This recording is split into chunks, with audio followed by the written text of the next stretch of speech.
So very glad that y'all can be with us today as we're talking about effective speech evaluations for Toastmasters. Now, even though we're talking about for Toastmasters, not everybody who is taking part in this is a Toastmaster. So we want to just be clear, this is not limited to Toastmasters by any means. We want to make it useful for everybody. And in fact, those of you who might not be a part of Toastmasters, this will give you some sense of what the efficacy of the Toastmasters approach might be for you. If you're watching through a replay, you will still be able to kind of take part in what we're doing here. So we have some stuff that we'll be showing on screen, but visual aids are always just that. They're aids. They're not the main point. So we will be coming back and forth here. We got some folks that are still joining us, and I see Mary is getting back on here. So Mary, we have started our recording. We went ahead and got started with our event. But that's one of the beauties of, if that's the proper word, of a live event. We just deal with things as they come. I do have to say, though, I've got a virtual background here, and I was telling Mary, I love her real background. Don't you just love that log cabin there? That is gorgeous, Mary. Absolutely, absolutely. Thank you. So let's go ahead and get down to business here as we're talking about effective speech evaluation. So I've got a trick question as we start out here, and we're going to make use of some of the Zoom tools. The question is, who benefits the most from an evaluation speech? And if you would, type your answer in the chat. If you're not where you can type in chat, that's fine. Just get the answer in your mind. And those of you who might be watching from the replay, you can type it into the Facebook comments, the YouTube comments. Who benefits the most from an evaluation speech? I told you right up front, it's a trick question. So the trick question is, in one way, none of them benefit, because the way we sometimes do evaluations, that is, where we have somebody who gets up front, they've got a list of notes, they're just reading off their list. It's just a list of things. That's not necessarily useful to everybody. So my contention is, when we do evaluations effectively, the trick answer is all of them. Everybody benefits. The audience benefits, the speaker being evaluated benefits, the one doing the evaluation benefits. And so as long as we're asking trick questions here, let's ask another one. You already know it's a trick question. How many of the 3 basic speech types in Toastmasters involves preparation? Now, if you don't know those types, we're talking about prepared speeches, table topics, and evaluation speeches. So how many of those 3 basic types involve preparation? Type your answer in the chat. And I'm taking a look at the chat, and we're saying all and all of the above. And indeed, you see this one coming. That is the case. It is all of them. If I can get my slide to advance there we are. All of them. The thing is, it just requires different types of preparation. Now, where it can be a trick question is, a lot of folks think that table topics thing doesn't take preparation, but obviously we've got prepared speeches, we've got table topics, we've got evaluation speeches, and they all take preparation. It's just different types. Effective table topics involves, for instance, learning 3 principles of impromptu speaking and 3 or 4 templates. But that's another training. That's a different training than what we're doing today. So our focus today is on evaluation speeches. Now, I like to think about this preparation thing because, again, people don't necessarily consider that there's preparation involved. But before we do that, let's think about some key considerations here. The first one is that it is a speech. It's not just a list of observations. I was talking with Tanya Latham on Wednesday after the Morning Cup meeting. And those of you who might be from outside of the Morning Cup is the reason that we're doing these trainings. I don't want to say officially that they are sponsoring it, because we're opening it to all Toastmasters clubs. We're opening it to the public to be able to see what Toastmasters does. but I can't assume that everybody knows about the morning cup. So I gave a speech on Wednesday morning, and Tanya Latham was my evaluator. She and I were talking afterwards, and she said something about a lot of people forget the fact that it is a speech. And that means a lot of things, but among other things, it means it's not just a list of observations. It has all the characteristics of a speech, including something we talked about Wednesday morning, which is to ask yourself the question, as a result of this speech, what do I want my audience members to think, feel, or do? So that's a key consideration when we're thinking about doing evaluations, especially in a Toastmasters context. Another consideration is appreciative inquiry. Now, this is a technical term in a sense, but you'll recognize it within the way Toastmasters does things. Appreciative inquiry is a whole area of study among management theorists. And for just a moment, I'm going to take it off the screen here so that we can kind of see each other clearly. Management theorists recognize that in business, there is a tendency for people to focus on where did we mess up, and then try to overcome the mistakes. And I'm not a psychologist, but I'm told by my psychology friends that there is some basis for the truism that what you focus on, you get more of. So appreciative inquiry is a management theory. And when I say theory, I'm talking about it's been studied. It's not just somebody's idea, tested out for efficacy, that sort of thing. Built on that idea that what you focus on, you get more of. And so the advisors, the consultants who work in appreciative inquiry will go into a corporation and they'll say, let's keep our focus on what works. Doesn't mean we're going to ignore problems, but it means our focus is on what works. And I think you'll probably see that in the way that Toastmasters approach evaluation. We do want to tell people what to do to improve, but even improving is not focusing on what went wrong. It's how to take what may already be working effectively and make it even better. So appreciative inquiry, I think, is a key consideration as we're talking about how Toastmasters do evaluations. You'll recognize a practical application of that in what's sometimes called the Toastmasters sandwich. That's where we tell people something that worked well, then we make a suggestion on something to improve, and we wind up with something that worked well. The thing is, sometimes we will actually get mechanical about that, and I don't think it's necessarily a matter of one thing that worked well, one thing to improve, one thing that worked well. It may be a couple of things that worked well. In the middle, you're talking about your improvement, but you want to wind up with more strengths because we want to keep the focus on the strengths. Another consideration is that, and we don't have a number on this one, this should be number 4, but there are still the 3 components of every speech. And when we're talking about these components, the idea here is that we have a need for effective content, effective organization for the ear, and effective delivery. You put those 3 things together for an effective speech. Because it is a speech, we need to be concerned about all 3 areas. We can get hung up on just talking about effective content. And I think that probably is the heart of what we're doing in speech evaluation. And again, for those of you who might not be a part of Toastmasters, the evaluation speech has a particular time limit to it. It's 2 to 3 minutes. So when we're talking about effective content, we want to remember what we said about appreciative inquiry. The content we're looking for is, for the most part, here's what worked well, because speakers can't see themselves from an audience perspective.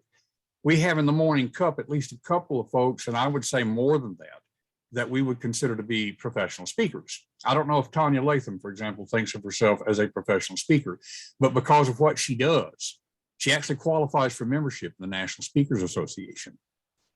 And so to think of ourselves as speakers, and that means it's out loud, it's not just a paper out loud. There's a lot that's involved with that, but as we're thinking about effective content, remember appreciative inquiry. And then as we look at some of the rest of this, effective organization for the ear, the idea that you do have preparation time.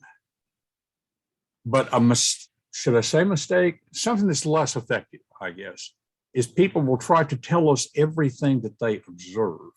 Remember that this is an out loud thing that we're doing. So just look for 3 or 4 points and then go in some depth with it. When Tanya evaluated my speech on a Wednesday, she made 2 or 3 good, solid observations in some depth. And it was very useful to me because the speaker cannot hear or see themselves the way the audience can. And then she handed me a piece of paper that had a lot more written on it. It was both things that worked well and things that I could work on to improve. We don't handle detail very well out loud. But that's not the point of out loud. Out loud is more for context, for framework, for making sense of the detail. And that is true for our evaluation speeches as well. Does that make sense to you? In fact, let's make use of that chat again. And if it makes sense to you that out loud would be framework, just type a yes in there. Saying absolutely makes sense. Yes. And those of you watching on the replay, same thing. You know, because if you're trying to use out loud for detail, you're going to take a whole different approach. So that's why we want to know that we're on the same page as we're thinking about that. Okay, so what else about organization? Let's actually move on and talk about one of the other components here, effective delivery. Sometimes people think that that's all that we really look at when we're looking at effective speaking. But that's because without effective delivery, effective organization and effective content will make no impact. So one of the things that we really want to push in Toastmasters is the idea of the planned conversation. I was making fun a little while ago of the idea of the paper out loud, and a lot of students will make that mistake. After all, they survived the American education system by doing papers. And now they think they're doing papers out loud. There's a lot of differences between a speech and a paper out loud. Organization is one of them. But I'll also see students, and I'll see beginning Toastmasters who will write a speech out word for word. And there's a lot of discussion among professional speakers about should you do a manuscript? Should you do impromptu? Should you do extemporaneous? Let me get a little technical here, by the way. You all know in Toastmasters, we work a little bit to differentiate the stand where the speaker is speaking from the platform on which the speaker is standing. So the platform is the podium. And that little wooden stand, that's a lectern. Okay, now it's a little picky and people do use it interchangeably. But we want to be clear about what we're talking about, right? And so honestly, I forget where I was going with that. I'll have to go back to the recording and see what it was that we were talking about just before that. Anybody in chat remember what it was I was leading into? Papers out loud. I don't know. That was the last thing you were saying. Talking about out loud. So the planned conversation and the delivery, part of the delivery, and then you kind of went off into that. Yeah, okay, so it'll swim back by here in just a second, probably. So effective delivery, planned conversation. The idea here is that we want to make sure as we are doing our, I actually went a little too far, as we're doing our speech, the planned conversation, that we don't get sucked into our notes. Thank you. You guys led me back into it here. It's the idea that people will write their speeches out word for word. And then they think that the point of doing the speech is to get the words right. And one of the things that I'm known for is constantly saying speaking is not about getting the words right. It's about giving the words impact. People are not going to remember the specific words anyway. You stumble over your words, they're not going to remember that you stumbled unless you make a big deal out of it, unless you call attention to it. So the idea of the planned conversation is a much better model You know, we've all had those conversations that we want to plan for. Maybe we're going in for a job interview, or we are going to ask somebody out on a date. You plan those things, you think about it ahead of time, but you're not memorizing the thing. I can remember being in 8th grade, and I wanted to ask this young lady out for a date. Now, if you can't tell by looking, and I'm sure you can, I'm not young. Okay, so this has been a few years back. Back then, we had one telephone in the house. You could have any color you wanted as long as it was black, and it was tied to the wall with a cord. So I knew she was not going to be looking at me when I asked her out. So I had written out what I wanted to say on an index card. And I got about halfway through it, and she interrupted me and she said, are you reading that to me? Because, you know, when people are reading, they sound like they're reading, right? Oh, no, I'm not. What makes you think that? Okay, you know, we don't want to sound that way. Now, why do we read to 3-year-olds? Now, I know the politically correct answer there. You know, let's make use of the chat again, because it helps keep us awake, helps keep us engaged. Why do we read to 3-year-olds? And those of you watching on the replay, you know, type it into the Facebook comments, type it in YouTube comments. Okay, so Laura says teach the toddlers, and Laura, that's part of the politically correct answer. You know, yeah, that's why we say we read the 3-year-olds. Okay, nobody else now after I said that is willing to guess. The real reason we read the 3-year-olds is to put them to sleep, right? You know, there's even a book, and we're not going to say the name of the book because, you know, you can't say it in mixed company. We'll change it up a little bit. The name of the book is Go the Heck to Sleep. Okay, now you can figure it out. You can look that up on Amazon. Okay, it's written for adults, parents. Everybody knows this. When you're reading the 3-year, you just go to sleep. And when we read to adults, it puts them to sleep also. Now, this applies to any speech, but I think maybe the evaluation speech is the toughest in this regard because we do have preparation, but not very long. And so it's very easy for us to get sucked into our notes.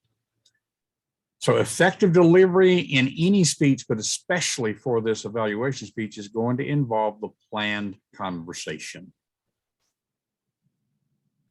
Now, we haven't told you a whole lot about the step-by-step how-to. More what we're trying to do is to provide you with principles at this point, especially folks who might be new to Toastmasters, or if it's out there in the real world where you're trying to give some evaluation to somebody else. If you're going to give them a written report, don't try to just read the report to them. 2 or 3 highlights in some depth, conversational interaction. They won't remember the detail, and so that's why you give them the written report, and that same thing happens in Toastmasters. So what I want to do at this point is to say, if you want to get some more support on this kind of thing, and you all have already, I think, actually seen this slide here, this is the website for the Morning Cup Toastmasters Club. If you're not already involved in a Toastmasters Club, we would encourage you to check that out. If you are not in the Maryville area, then you can still find a Toastmasters Club. There are several thousand Toastmasters Club. They meet at all times of the day and night. Well, I don't guess there's too many that meet at 2 o'clock in the morning, but there's going to be breakfast and lunch and evening clubs. Some meet once a week, some meet once a month. You can find one that will fit your pattern. You can just go to toastmasters.org. And on that page, which this is a screen grab from just yesterday, actually, there's that button in the upper right corner called Find a Club. Click there and enter your zip code, and you will be able to find a Toastmasters Club that will fit your pattern. Another source of support, if you would like something that will help with your confidence levels. Tried to make it easy to remember this since you can't directly click on this, tinyurl.com/6keysconfidence. That will take you to a free downloadable resource that will help you to increase your confidence as a speaker. I've been yakking for a while here, and so we do want to take a little bit of time to see what questions that you have. Live here, we have few enough folks that you can just unmute your microphone and ask a question if you have one. Or if you're more comfortable, you can type it into the chat. Those of you who are following on the replay, if you will type your questions into the Facebook comments or the YouTube comments, I will check those from time to time, and I will come back and do my best to answer them there. So you'll need to come back and check that later. So what questions do you have? Laura, go ahead. And I always have a question. You and I haven't met, but I've heard your name, and I'm glad to finally get to hear you speak. This has been a real treat to get some good guidance on how to do a good evaluation. What I was wondering is, are there any examples in TMI where we can see a good example of a written evaluation that you know of? That is a good question. I have to admit, when you said TMI, first thing I thought it was too much information. Oh, right. Okay, Toastmasters International is what I was thinking. Maybe somewhere along those lines. Yeah. I figured out after a second where we're talking about. If we're talking about on the official website, I'm not 100% sure. Just some quick background. I've been involved in Toastmasters since 2002, but there's been some breaks in there, and the program has actually changed. Now, because of the pandemic and my work situation, I was out of Toastmasters fairly recently for, Mary, was it about a year and a half, maybe 2 years? Yes, I think so.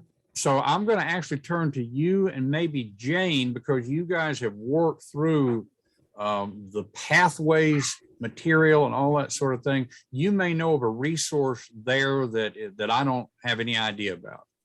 I remember the old program that when I first started Toastmasters, there's this really cool little book that I got from Toastmasters when I actually, as a brand new Toastmaster, that how to give effective evaluations. But that's the old program, and I don't know anything in Pathways. Jane, do you know anything? Don't know of anything, Mary. Okay. I probably need to go in and explore that more, though, but Yes. I haven't seen anything. Yes. Well, may I ask another question to follow up on that then? Don, you mentioned Tanya Latham provided you with a written evaluation just this week. I know Tanya, and so I know it was a good one. I don't know how she would feel about it, but I'll bet you everybody in your club and anybody else who could access it would love to see maybe a revised version of it or the actual thing put up on the Morning Cup page, just as an example for people to see. That is a really good idea, Laura. There's two sides to that, actually. We have recently started making recordings of our club meetings available to the club members. We're not putting it out on YouTube for the whole world, but they have access to it. And so the ones who were present at the meeting heard the evaluation. The ones who were not present would be able to watch the recording and then to see the written evaluation at the same time. That's a really good idea. So I will work at putting that together. And if she approves of that, so I'm over here in Pellissippi, and I'm also area director right now, would love to be able to make something like that available, not the recording, mind you, but just the example of a written evaluation. Well, and with her permission, we can take that little snippet of the recording and make it a separate recording. And that would be ideal. Oh, yeah, that would be just great idea. Wait a minute, she's getting ready to compete in the evaluation contest, Don, so she may want you to hold off on that till after she competes, you know, Right. the audio. Right, yeah. But Yeah, the written, right, Mary. We certainly would not put it out there without her permission anyway. Yeah. But yeah, we may need to wait on the timing on that. yeah. Yeah. Great considerations all the way around. And of course, because we're on here live right now, I'm not taking the time to check, but I would bet money, if I had any, that if we went on YouTube and did a search on a term like Toastmasters speech evaluations, that we can find lots of examples. The question is whether we're finding, how should we say this? I can't think of a good way to say it other than this. Well, Are they good examples? well, the other issue with finding it on YouTube is it's all going to be an oral evaluation. It's not going to be that follow-up written evaluation, which I, like you, think is so important because you have, 2 to 3 minutes in the spoken evaluation, but I almost always have more to say, as Mary can tell, and the other folks on here actually. So I like to flesh out that written evaluation to give folks a little more input. Yeah, good point. So yeah, maybe we'll come up with a brand new resource for Toastmasters here. Love it. Once Tanya is okay with it. And Yes. if for some reason that doesn't work, I'll bet we can still put something like that together with somebody else later Sure. on. Or even as a collaborative effort, Absolutely. Absolutely. That could be a real service to other Toastmasters and to the whole world. I have a Okay. question, Don, Yes. if it's time. We have, for the education committee, we were looking back at the old CL manual, and we were having a discussion, Jane and Renee and I. Renee asked, because it says in the old CL manual under speech evaluation that you should repeat what the speaker said. We talk about what the speaker said. How did that go, Jane? Something like that. And we were like, no, you don't spit back out what they said. You take some key points that impacted you, and you make you talk about how that impressed you or how it made you feel. Absolutely. Absolutely. And I mean, I could see where they would say, repeat what the speaker said, but just to give context. Okay. Tanya did that effectively on Wednesday, and I can't remember exactly what it was, but there were times when she said to me, when you said X, I thought Y. Yes. And so if that's what Yes. Toastmasters meant when they said, tell them what the speaker said, I don't think it's the thing. Several of you have been teachers, and when you tell students to do a book report, they have a tendency to just do a book summary. I don't need a summary. What I need is your response to the book. Now, in order to give me the response, you may have to tell me a little bit about what was in the book to give the context. Okay. But that's the only reason for talking about what's in the book. I don't need Cliff's notes, or if I do, I can go buy Cliff's notes. Yes. Thank you for clarifying that. That's a very important piece for me. Yeah, good observation there. Yeah. I think that ties back in with what we said a little earlier about, remember, it is a speech. And one of the things that I think can take, not exactly the sting, people are sometimes hesitant to do evaluations because they're feeling like, well, who am I to tell you, how to improve? We've run into that a couple of times in our club because we have some folks who do have more experience as a speaker, and sometimes the less experienced people are reticent about, well, how can I give you feedback? But speakers cannot see themselves or hear themselves from the audience's point of view. It's valuable to those professional speakers among us to still hear your reaction. The emphasis is on the you. Yes. And so when you do your speech, it's a 2 to 3 minute speech that really is your speech. It's not about the speaker you're evaluating. That's correct. And Okay.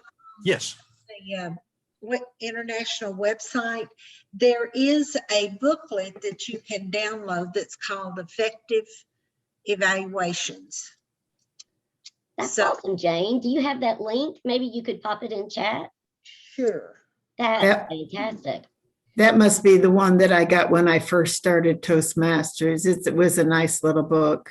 It's a nice little book that, so it's pretty neat. Let me see if I can find the link now. And Well, Dawn, and I just want to really thank you for the clarification, or I'll call it a warning for lack of a better term, but the warning to beware of not making it mechanical. Yeah. It's so easy to, because we get the nice form, I'm going to evaluate you here, here, and here, and here's your vocal variety, and here's this, and here's that, and so I really appreciated that reminder to not let it become a mechanical evaluation. To me, that is just so much tied up in the idea that it is a speech. Emphasis is on evaluation speech, not so much on the evaluation. So thank you for that feedback, as a matter of fact. It was something that I love the idea that you've given us of looking at the evaluation as a speech. I don't think I've heard that before. I Yeah. never have. Yeah. well, and one real practical way to think of it is that's why we have a contest for it. Mhm. That's true. We wouldn't have a contest if it wasn't a speech. And Tanya's going to be competing. She has competed effectively before. One of the things that, without giving away strategic stuff, for her, one of the things that helps her to be effective in that is she realizes it is a speech. And I'll just guarantee you every contestant in that who makes it out of their club knows that same thing, whether they articulate it that way or not. Okay, so Jane has pasted in and I'm looking at that and thinking, okay, that might, doesn't work. yeah, that's like the root URL, Jane. It's not the actual resource. All Is right. it possible to copy it with the whole thing, HTTPS, yada, yada, yada? Well, they all have an item number. If Jane will just look on Yeah, that's better the because item you go number. to the website and click on speech evaluations and it will come up. Let me see if I can find an item number on it. Well, and one of the things we can do here, because this is going to be available in replay, we will get that link and we'll put it into the Facebook comments and the YouTube comments so that folks can follow that link a little bit. There is the item number that I found on the Okay, page itself is 202. 202. Okay. yeah. And You can again, just search at the top of the Toastmaster website for item 202 and it'll come up. that should do it. Yeah. And Yeah. that's helpful for folks who might be watching on replay. They can't actually see I guess it's over here. They can't actually see our chat over here. Mhm. So we'll be sure and put that in the comments as well so that people can follow that along. Do we have other questions? So I'm sure you'll think of other questions as they come along. Those of you who are here with us live, you can still post questions on the replay once it becomes available. We'll do our best to follow up on them.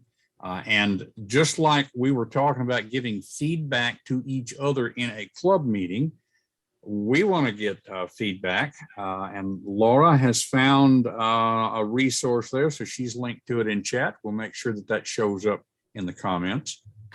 But we also want to share a link in chat that will lead to a feedback form for what we're doing here. Share my screen again so that we can get some, share the portion. There we are. As we're winding up here, I'm always about communication confidence. There's that little quote that I was talking about a little while ago. But we do want to get some feedback from you. So if you would please click that link in chat, that will lead to a feedback form where we can find out how useful this was to you and in what way, get some idea of what other training you might be interested in. And folks, those of you who are watching on replay, we'll make sure that that link is available in your comments as well. So you'll be able to follow that link and give us some feedback, even based on the replay. If you'd like to get in touch, I'm putting on the screen here contact information for me, email address first there. My website, donaldking.com. I'll tell you that it needs updating. Okay, I'm in the process of updating my website right now, but that would give you a way of getting in contact with me. And primary, even though we're going to be putting this on Facebook, we'll also be putting a link from LinkedIn to Facebook. My primary social media these days is on LinkedIn. That's where I find a lot of useful information, other speakers, other Toastmasters folks. So we'd be glad to connect with you there. In any case, Want to respect your time. Go ahead. I heard somebody start. Yeah, can I just make one real quick comment, Dawn? Yes, please do. So this is, it's in response to really an evaluation of this presentation, because everything you've given us is so great. But I want to point out what is also so great about this is how you have made this an effective Zoom meeting. Well, thank you. You have gone back and forth between slides and the gallery view, and you have made it interactive, and we can all, I think, learn from that aspect of today's presentation, as well as the content that you've given. So thank you so much. I doubly appreciate that, Laura. What you probably do not know is that one of the things I do professionally is train people in effective Zoom presentations. So that's one of my professional areas. So it matters a lot to me to hear that from you without this having been about how to use Zoom effectively. So, well, it's clear you know what you're doing. Yeah. thank you very much. I appreciate it tremendously. So I hope this has indeed been a good use of time. And I think everybody who's here with us live knows about Toastmasters. I hope that this will be something that you can take back to your own clubs. We'll make the replay available, and if other clubs want to take part in this, I hope they'll get some use out of it. And we are planning at the Morning Cup of doing education sessions like this at least once every month or two on some aspect of practical Toastmasters, practical speaking. Some of them will be about speaking that would be useful to anybody, and some of them will be more focused specifically on Toastmasters, things like Toastmasters protocols, for instance. But we're doing our best at the Morning Cup to be useful not only to our new members, but to everybody who could benefit from it. So quick question on that, Dawn. I'm Yeah. not in the Morning Cup. How do I stay apprised of what you guys are up to? Because this is fantastic. Well, there's two ways. One, because you are taking part in this webinar, I will be sending updates to people whose email addresses I have as a result of this webinar. So people who have already shown an interest, you always will have the opportunity, and for folks listening on the replay in particular, you'll always have the ability to opt out of that if you just don't want to get those emails. But if you have an interest in getting further training, then that's going to kind of happen automatically. The other thing that you can do is to follow the Morning Cup Facebook page. And the easiest way to find that is probably from the screen that I shared just a little bit earlier. Let's see here. We're sharing this. I've got to find that slide now. Where did you go? There we are. Our Facebook page is linked from morningcup.toastmastersclubs.org. So the public facing part of that will always have updates as far as the training that we will be providing.